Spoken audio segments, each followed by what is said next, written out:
નગરપાલિકાની સ્ટેન્ડિંગ કમિટીની બેઠક યોજાઈ જેમાં શહેરના વિકાસ માટે કુલ રૂપિયા 34.32 કરોડના 18 કામોને મંજૂરી આપવામાં આવી છે। આ બેઠકમાં ખાસ કરીને ટ્રાફિકની સમસ્યા નિવારવા માટે ઓશવા સેન્ટરથી દિગ્જામ સર્કલ સુધીના દ્વારકા તરફ જતા રસ્તાને 4 લેનમાંથી 6 લેન બનાવવાનો મહત્વનો નિર્ણય લેવાયો છે। આ ઉપરાંત શહેરના વિવિધ વિસ્તારોમાં ડામર રોડ પર પેચવર્ક કરવા માટે રૂપિયા 6.5 કરોડનો ખર્ચ પણ મંજૂર કરવામાં આવ્યો છે।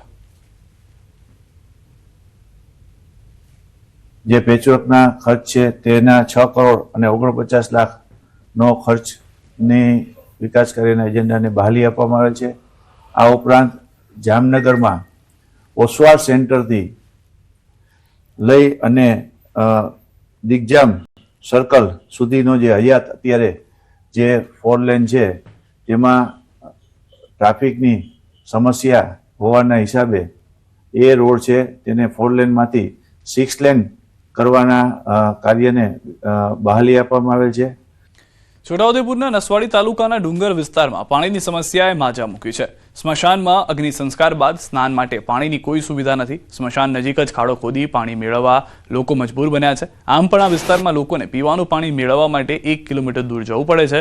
કૂપા પાણી પુરવઠા યોજના દ્વારા 73 ગામોને પીવાનું શુદ્ધ પાણી આપવાની યોજના છે, પરંતુ હાલ ફક્ત 25 ગામોને જ આ યોજનાનું પાણી મળે છે। કેટલાય ગામો આજે પણ યોજનાનું પાણી મળતું નથી। 91 કરોડની વહીવટી મંજૂરી સાથે આ યોજના 9/12/2020થી શરૂ કરવામાં આવી હતી।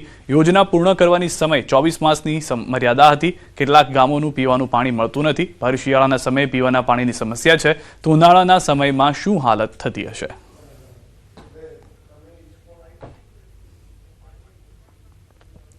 તો 73 ગામને પીવાનું પાણી આપવાનું હતું, પરંતુ હજી પણ સમસ્યાઓનો સામનો કરવામાં આવી રહ્યો છે।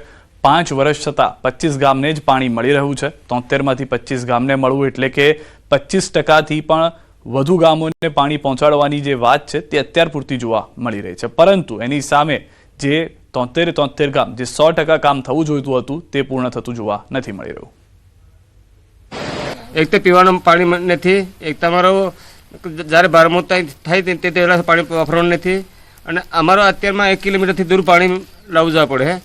તો જો સરકાર બાજુ સરકાર છે, સરપંચ છે, અને જિલ્લા તાલુકા કે ધારાસભ્ય કે સાંસદ સભ્ય બધા બાજુના છે,